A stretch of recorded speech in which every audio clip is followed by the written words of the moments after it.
કેનેડાના work permit માટે નવા પુનઃગામ યુવાને 2 લાખ ગુમાવ્યા હોવાનો કિસ્સો સામે આવ્યો છે.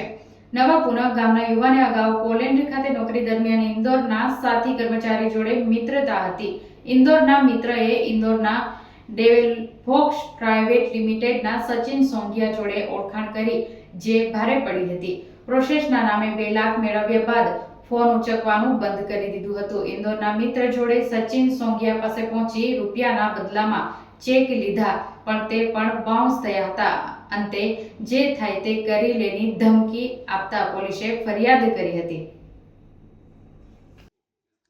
અંકલેશ્વરના નવા પુનઃગામ ખાતે રહેતા અને અદાણી કંપનીમાં ઓપરેશન ઓફિસર તરીકે નોકરી કરતા અને અમદાવાદ ઓપરેટર પર ફરજ બજાવતા અક્ષયસિંહ ચાવડાને કેનેડાના વર્ક પરમિટ મેળવવું હતું, જે માટે તેને અગાઉ યુરોપના પોલેન્ડ ખાતે ઇન્દોરના ઋષભ તિવારી નામના ઈસમ જોડે ઓળખાણ થઈ હતી અને મિત્રતા બંધાઈ હતી, જે તેના કેનેડાના વર્ક પરમિટ મેળવવા માટે સારા કન્સલ્ટની વાત કરી હતી અને તેને ઇન્દોરના ડેવલફોક્સ પ્રાઇવેટ લિમિટેડના સચિન સોંગિયા જોડે નંબર આપી ઓળખાણ કરાવી હતી. જે બાદ પોતાના ડોક્યુમેન્ટ મોકલ્યા હતા અને પ્રોસેસ માટે પત્નીના પોતાના ગૂગલ પે પરથી સૌપ્રથમ 1 લાખ રૂપિયા અને ત્યારબાદ પુનઃ માંગતા વધુ 1 લાખ રૂપિયા ગૂગલ પે કર્યા હતા. જો કે ત્યારબાદ પણ 2 થી 3 મહિના વીતવા છતાં વર્ક પરમિટ ન મળતા ફોન કરતા સચિન સોંગિયા અને ફોન ઉઠાવવાનું બંધ કરી દીધું હતું.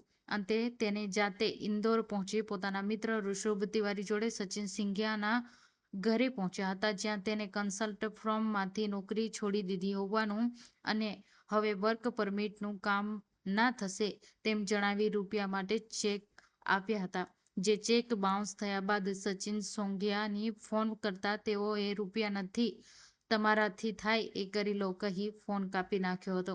જે બાદ પણ ફોન ના ઉઠાવતા અંતે અંકલેશ્વર રૂરલ પોલીસ મથકે અક્ષયસિંહ ચાવડા દ્વારા સચિન સોંગિયા વિરુદ્ધ કેનેડા વર્ક પરમિટ ના આપી રૂપિયા 2 લાખ લઈ વિશ્વાસઘાત અને છેતરપિંડી કરવા બદલ ફરિયાદ નોંધાવી હતી. જે ફરિયાદ આધારે રૂરલ પોલીસે ગુનો નોંધી વધુ તપાસ શરૂ કરી હતી.